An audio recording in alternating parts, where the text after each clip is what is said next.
Well, good morning, everyone. Here we are again. Hope everyone is well. We are getting settled in for the project. We have a special broadcast today, and that is indeed laying this mighty work of Apocatastasis's curricula out for everyone. Let me just get the background music at a sufficiently. There we go. There we go. Okay. You can never tell with these files when you download them what the background music will sound like. I think we can live with that. And here we are. During this week, we've taken a break out of our typical classroom exposition of history to look at various points. And today, indeed, we're looking at the project. And the proximate reason for doing this is to have a one-stop shop for this topic. So I don't have to keep repeating myself again and again as to what this is every class. I can use the class time better. And then should I inspire you, and more importantly, should the material inspire you to pursue this project, this synoptical reading, either in class, enrolled as a student here in Connecticut or online, or just in a more informal way, you'll have a place to go. So before I explain what this unique curricula is here at Apocatastasis, I should briefly describe our college and where we're at in the field of pedagogy, because these will, of course, be the necessary backgrounds to why the project is so important and so enriching. So, indeed, apokatastasis is a Greek word, the name of our school, which means restoration. And it is in that general sense that we use the word. And we've been around since 2013, Holy Saturday of 2013. And the purpose of apokatastasis is really first and foremost to let culture and let our authors, our dead teachers, speak for themselves. These people are probably the most abused people in all of education, those who poured out their lives for knowledge, to have us so cravenly and casually stomp on it and treat it so poorly. So apokatastasis first and foremost allows the generations past, the dead generations past, to speak, and to speak clearly. And to do that, we've of course had to forge this space. It was impossible in the existing schools, public, private, or certainly home, to develop this life of the mind. After the dead generations passed, after our dead authors, ApocatastasisInstitute exists to allow teachers to grow into the fullness of their vocation. Following that, we mean to serve our enrolled students. And indeed, after that, we mean to enrich the general society of our fellows, principally through cultural works and things of this nature. Of course, culture is a very broad thing, and that allows us to get involved in all sorts of nooks and crannies, from public poetry readings to hikes to seminars to street theater, as we've done in the past. So those are the four communities whom we serve in descending order. Once again, the dead generations past, scholars, students, and the general public. And indeed, we are a full college in every sense of that verbing word. We have no flattering credentials. We have no accreditation to woo you with. All we have is knowledge and brain engagement, and that thing that has been holding captive the minds of men for 10,000 years and a day. That is to say, the life of the mind. That's all we offer you here, the life of the mind. And in a nutshell, that's what we do. You can find out more at our website. Moving along now, trying to put the project in proper perspective. The field of pedagogy is in a most interesting, daunting, and um, exciting time altogether. So here in the West, unfortunately, the educational field has hoarded itself out to various interests, principally commercial interests and middle class interests. Oopsie daisy. Looks like there's a rug pull that's happened in the past uh, generation or so, and that it turns out that there are huge social realignments going on, and that bellying up to commerce and to middle class sensibilities was most ill-advised. And we can see how the schools have burned through the goodwill of society over the past several decades, especially in these United States. This burning through goodwill has to do with an inability, seemingly, to communicate its methods and telos to the general public. Like most institutions, it's become quite insular and arrogant, assuming that the general society will just assume it knows what it knows, even the good things, right? The education field has not really been able, or even not willing or interested in communicating why it exists and why it ought to exist. Another reason that the teaching profession and schools and so forth have burned through goodwill, especially when it comes to colleges, has to do with the black betrayal of youth in these United States, and the black handing over of generations now of young people to pimps and bankers, loan sharks, and this sort of trash. This probably more than anything deservedly has allowed and has encouraged the general society to become ambivalent about college education. The cynical throwing under the bus of generations of young people, which has ramifications, horrible ramifications, in the realms of chastity and family life later on in those young people's lives, because they must postpone their families, and that has all sorts of ripple effects, to say nothing of starting out for oneself.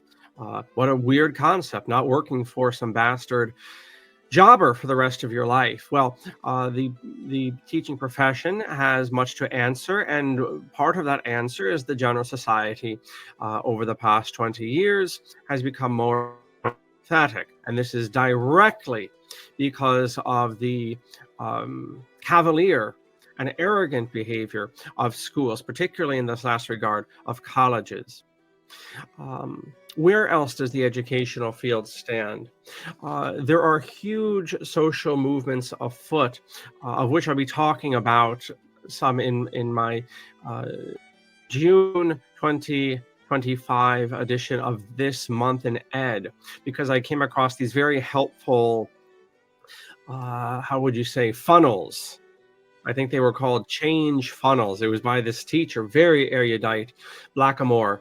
And this woman had different delineations of society, and at the very wrong in any instance were schoolmen.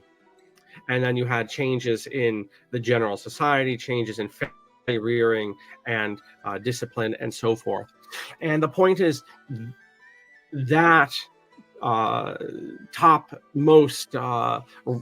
those topmost rungs of that change funnel have been changing rapidly, largely due to telephonic communication, and then very much on the heels of that, towards, shall we say, the aging out of the baby boomers, and at least whatever decency and self-comportment that the baby boomers managed to carry on, perhaps only in fumes, perhaps only in echoes, but nevertheless carry on from more previously well put together and thoughtful generations. So whatever fumes of the baby boomers' comportment is holding things together is quickly ebbing away, and what you're left with now are these so-called Gen Xers and Gen Zers and things who don't know their ass from their elbow. And that's trickling down into family life, which is inevitably going to trickle down into the ability of students in classrooms to know what the hell is going on. And that's why you have increasingly the sewer lid is coming off rather quickly into the amount of young people they cannot read. They cannot grasp reading. I mean, they can read. They can put letters together. Okay, I mean, they can read a text message. They cannot read paragraphs, let alone chapters or books. That doesn't have to. It has nothing to do with the teachers. It has to do with the 5 and 50 rungs of society that press upon the child before he ever gets into the classroom. So all of that's to say, to the second point of the educational field, things are changing quickly. I believe they're going to be collapsing very quickly. Now, very quickly for a system which is so ensconced might yet take decades. But finally, before we move on to the project itself, it is my belief that formal education, whether that's public school or tertiary college school in these United States, or homeschooling and unschooling and all of that's going to be cut down in various ways. The mainstream schools, they're just, you just have this drumbeat of like school shootings and outrageous curricula and things. Do you think that's just happening? Do you think it's just a weird cultural thing that's happening? I don't. I believe that the state is winding people up and having these mass violence events and having these bizarre curricula deliberately, if they're not just staging them outright, in any case, deliberately to discredit mainstream education. And don't worry, the homeschoolers will destroy themselves with their own laziness soon enough, and that will allow the state ample opportunity to swoop in and regulate the hell out of homeschooling. And frankly, most homeschoolers, now that we're a couple of years after COVID and the initial high has worn off, most of them are pretty happy to have other people take on that work. That's a big thing that's happening now, is a lot of people who sloshed into homeschooling during the COVID-19 craziness are sloshing back into the mainstream schools. Parents are very relieved for that, and turns out they don't know very much after all that time in homeschooling. So all of that's going to mean that homeschooling will inevitably be shut down as well. And all of that is all part of the plan of the power structure to get the majority of the population onto just job accreditation online, which however you look at the world, whatever ideological glasses are, we're all of us very lazy, and we're all going to embrace this new job certification in 10 or 20 years with open arms. And there will be no more public school, and there will be no more homeschool. You'll just have your worthless job credential, and you'll be happy for it, and I'll be happy for it. So that's where I see most of the ed, and it's really not in a position to end up anywhere else if it even cared at this point. So the final point on the ed field is this allows those of us who truly have a teaching vocation and a learning vocation a huge opportunity, because now we don't need to waste all our time pointing out the problems with the system and all of this stuff. The entire herd is going to go off, and all of these problems have now solved themselves.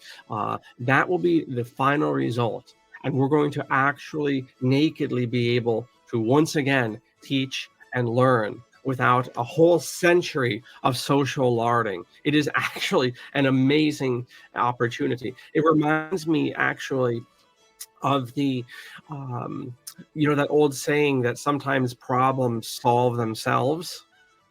And I'm reminded, historian that I am, of the ecclesiastical situation in France before the French Revolution. I'm sure you often think about the Catholic Church in France before the 1790s. Well, I do, if you don't. And just as a little simile.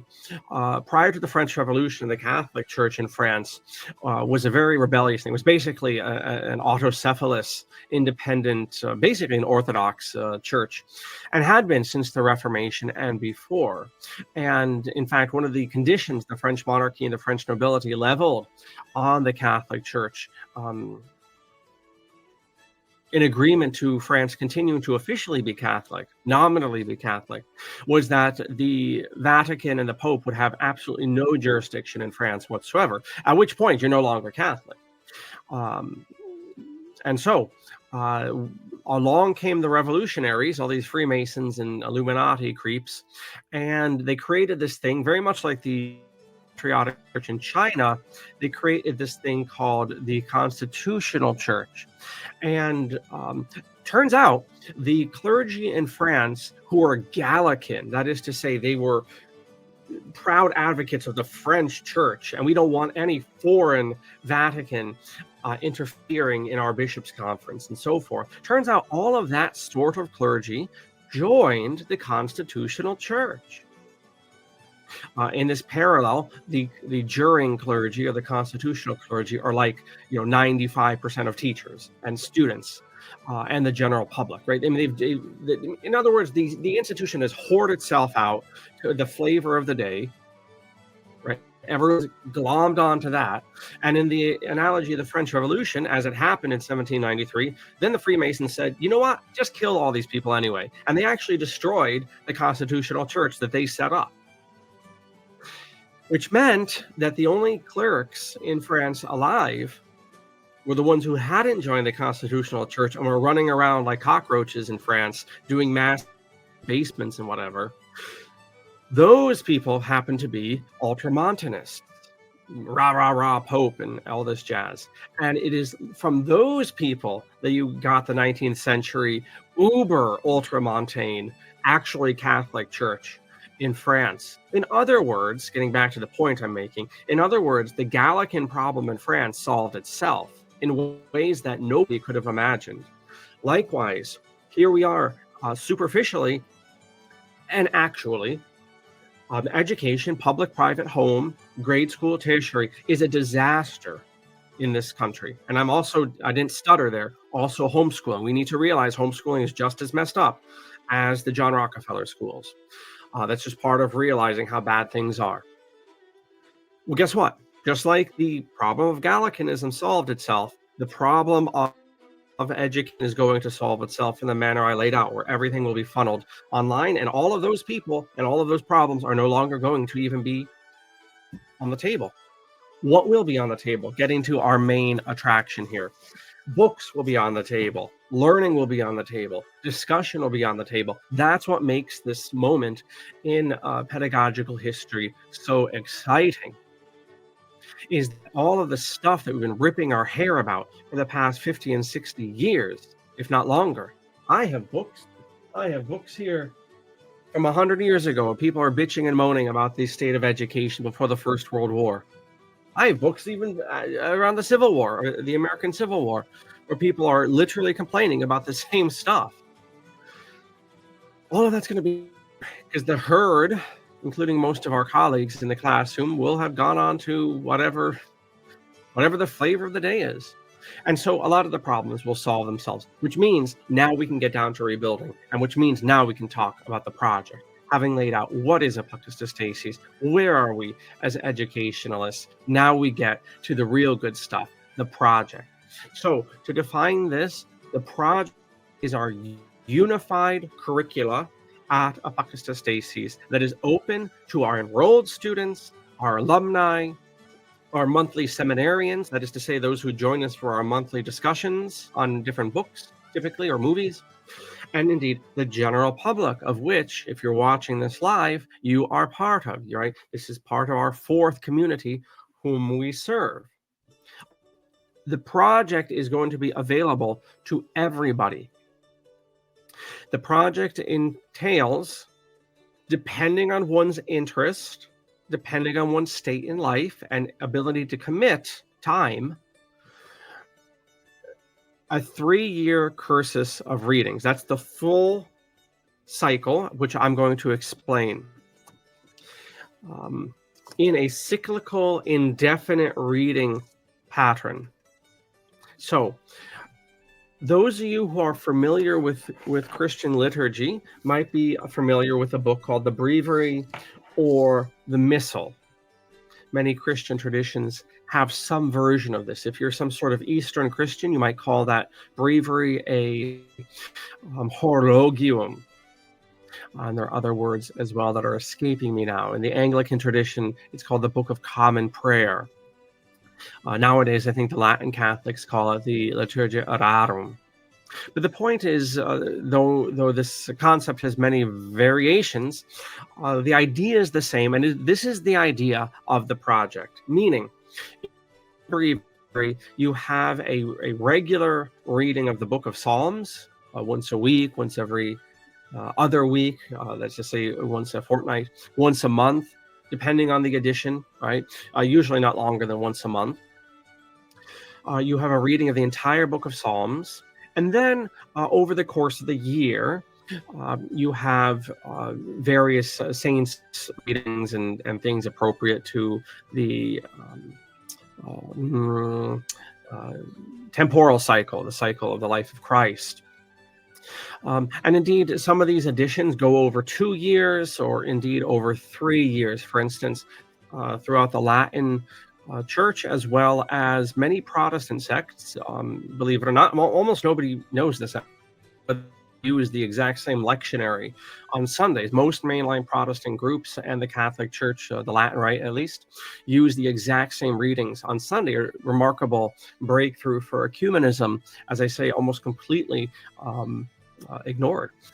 But in any case, what this cyclicality allows, when the monthly psalter or the yearly or biannual or triannual outline of readings, what this allows over the course of decades is a remarkable and marvelous familiarity with the texts and the persons highlighted.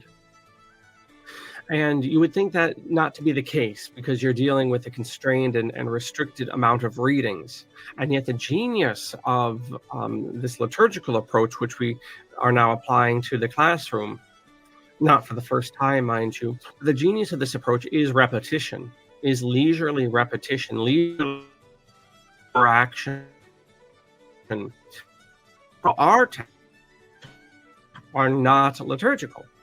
And so, obviously, this project, which will be published probably in 3 or 4 rather hefty volumes when all is said and done, about this size. So if you can imagine, or perhaps you can imagine or look at here. So here's an average size hand.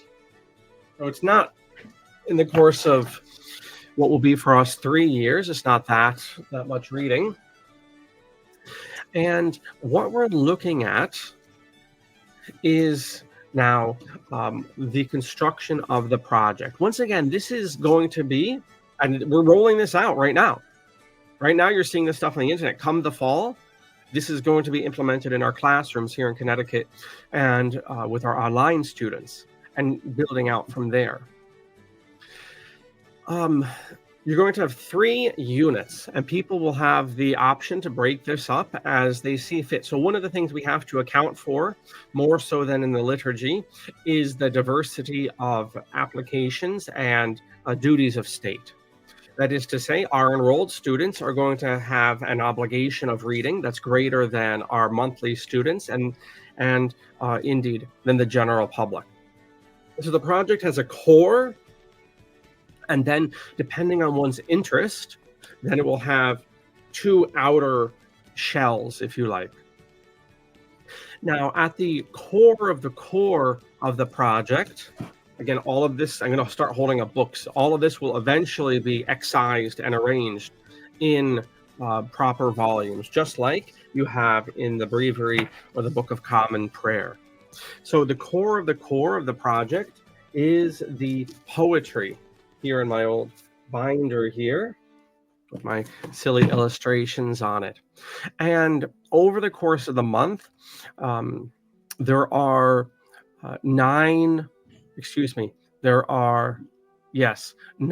poems 333. So ultimately, the full cycle is going to have 3 poems and then 1 selection of readings. I'll explain 3 more poems and another selection, 3 more poems and a third selection. So that gives you 9 poems a day times typically 30 days in a month.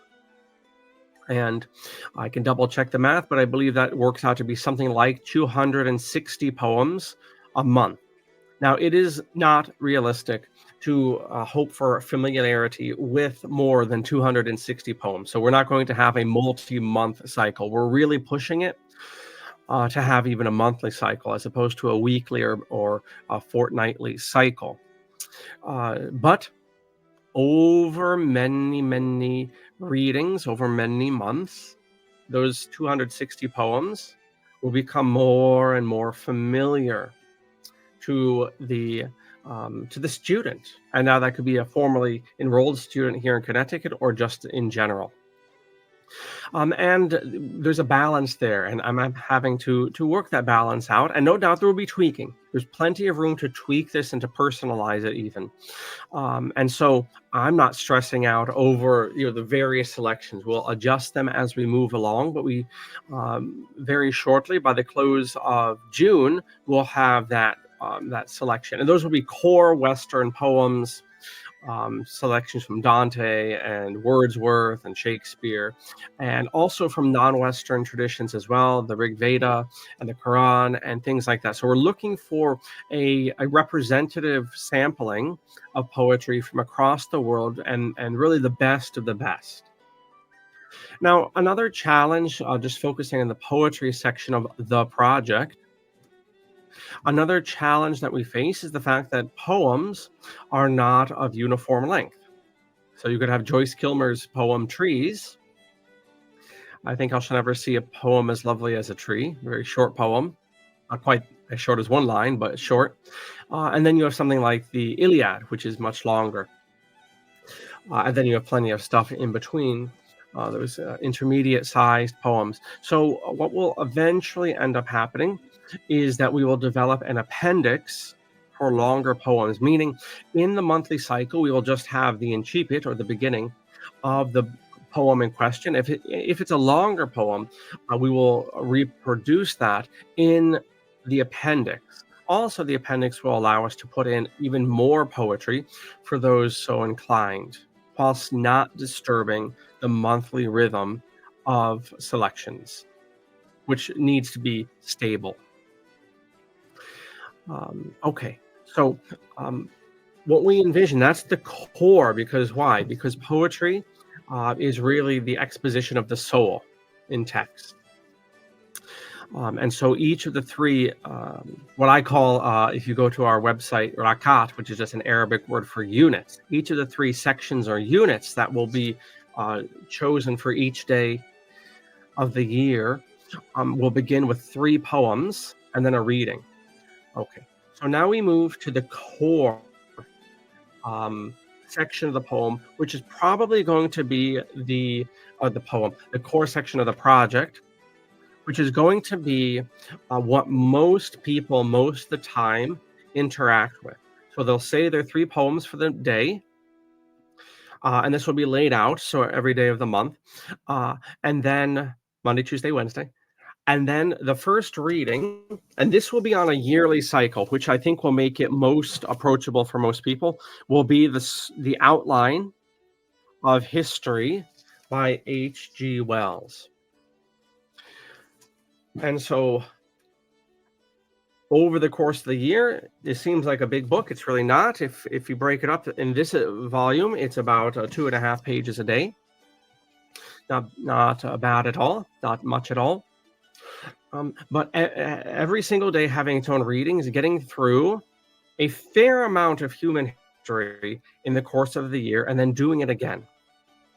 Now, whether it is the outline of history, which will be on a yearly cycle, so the poetry is always on a monthly cycle, the outline of history is on a yearly cycle, and this is probably where most people are going to tap out, right? They got lives, they got jobs, they got grammar, maybe they have things as well that they want to do with their lives that have to deal with sitting around reading, however small it is.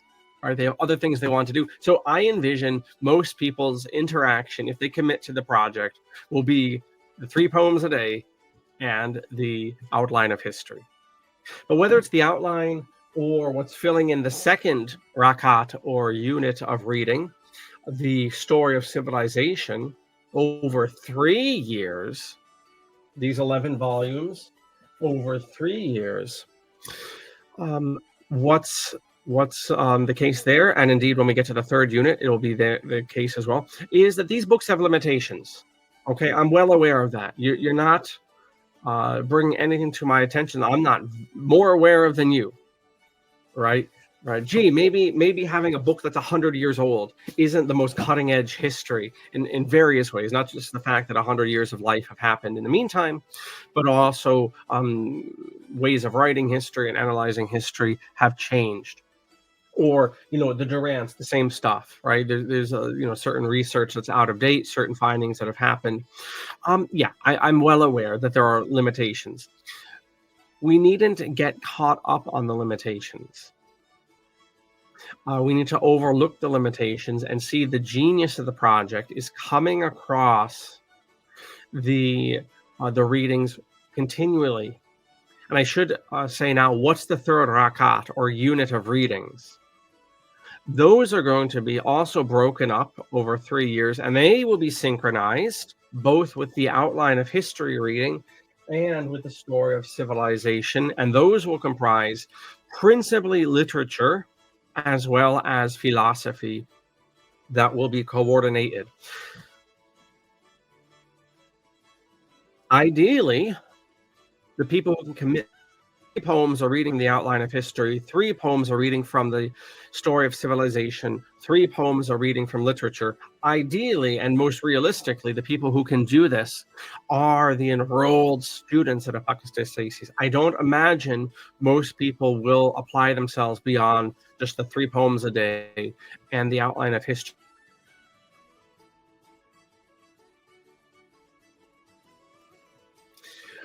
But for those who are enrolled, either in our monthly seminars or as full-time undergraduates, the limitations of the readings, particularly the second and third, the first and second units, the outline and the story of civilization, the very real limitations, will at least be met, ideally, by the limitations of the teacher. Meaning, these readings for the day, even if you're just following along in Timbuktu, you're just following us online with our daily history expositions, that's great. These are not meant to be the final word. When H.G. Wells writes about the Crusades, for whatever reason, I just chose that topic. If he writes about the Crusade, he's not writing as if it's the be-all and end-all. It's simply a scaffolding that the student, if time and interest allow, can go out and do further research. Or if Durant is talking about the Ming Dynasty, well, it remains for the teacher to really put flesh on the bones of that topic for the day. And so getting back indeed to the liturgical inspiration of the project, think about a catechism. A catechism, or for that matter, the Bible. Here's your Bible in Arabic, by the way, if you ever wanted to see. It opens, all these Arab books open the opposite way than we do.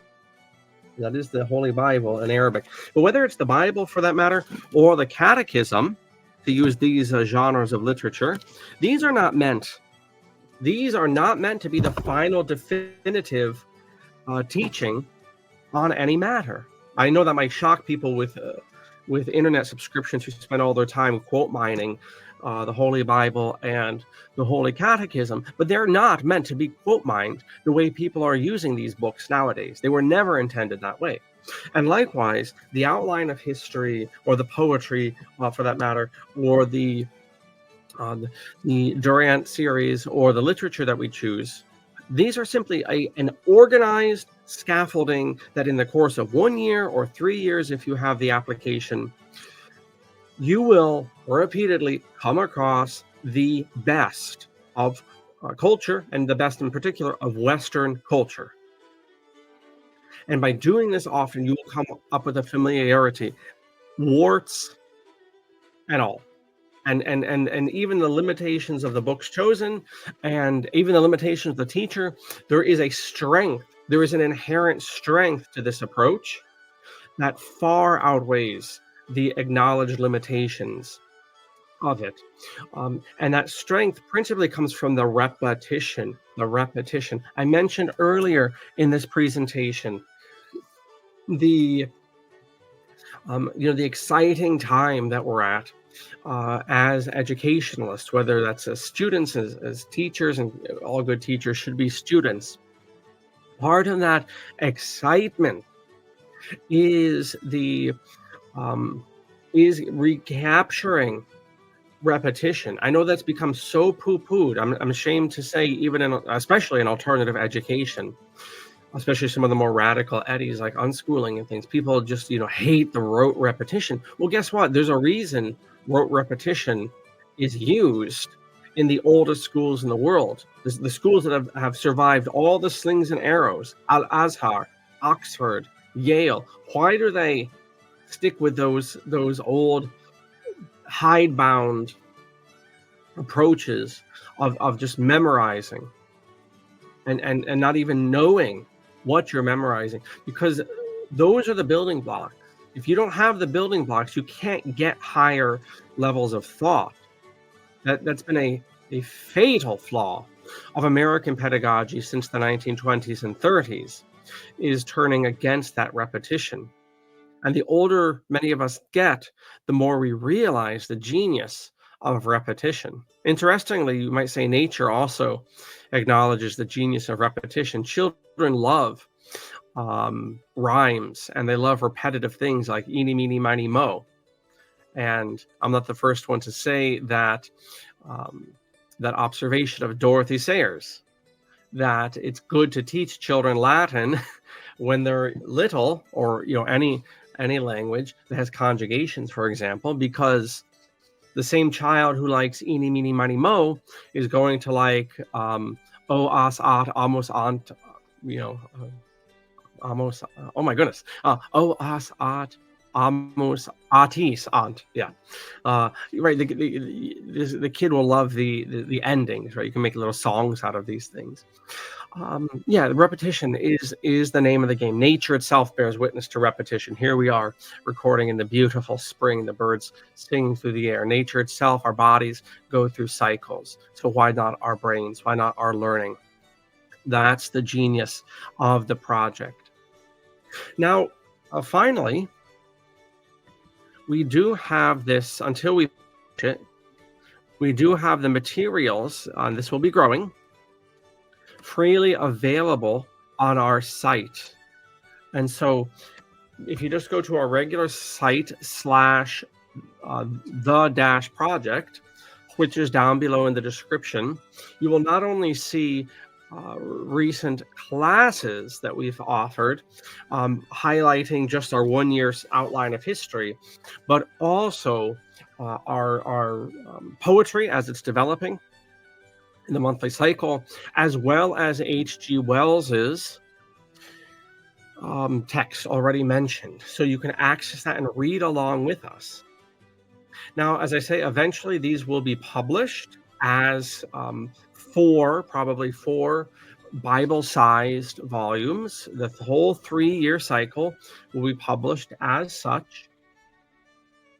And it will include the monthly poetry, the outline of history broken up every day for the year, 13 weeks to a season, and also selections, lengthy selections from the Durant's Story of Civilization series over 3 years.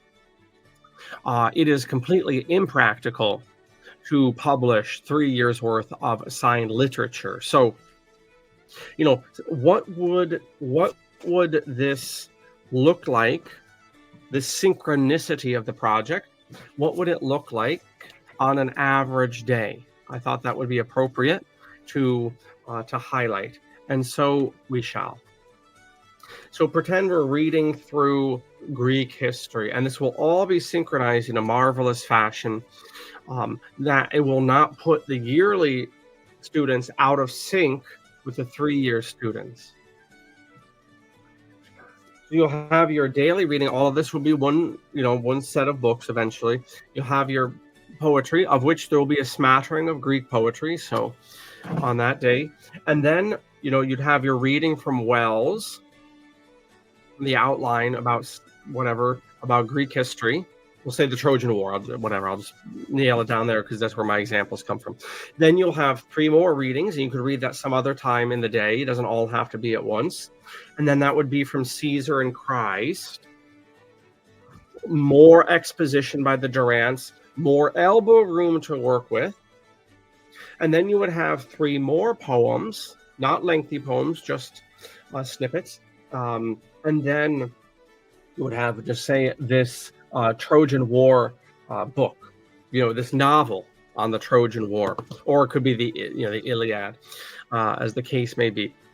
And that'd be the case for anything else in history. So if you were reading about the Reformation, 3 poems, then H.G. Wells on the Reformation, 3 poems, and Durant on maybe some specific part of the Reformation, maybe Calvin, 3 poems, and then Fox's Martyrology or something. Or finally, I think I'll make my point, Napoleon, 3 poems, a selection from Wells on Napoleon and the outline, 3 poems, a chapter maybe from Durant on Napoleon's invasion of Russia, and then 3 poems, and then part of War and Peace, right? And it will be broken up in that way. Ideally, even if you're a distance learner, you'll be able to plug into these daily broadcasts and our monthly seminars and other publications from the Institute. The idea is to come up with this synoptical, common set of texts, in a sense that we can all intellectually at the Institute be on the same page. And this will build not just our personal knowledge of history and literature, philosophy, but also it will bind our school community together, and including our alumni and our distance supporters. So this has many bases that are being covered. So that's the project. Keep an eye on the website as we go along, and that will have more and more materials and resources and extraordinary resources. And of course, the fun of this on my end is that I can have, unique presentations on this or that don't have to be replicated all the time, right? The beauty of this is it allows us branching out in a great diversity of applications while still having a unified thematic whole to it. So there you go. And thank you for your support. Thank you for following along with this project. Check out the website and check out these daily broadcasts, and hopefully we'll catch you enrolled in class reading the project. Thank you so much, and I'll catch you in class. Valete.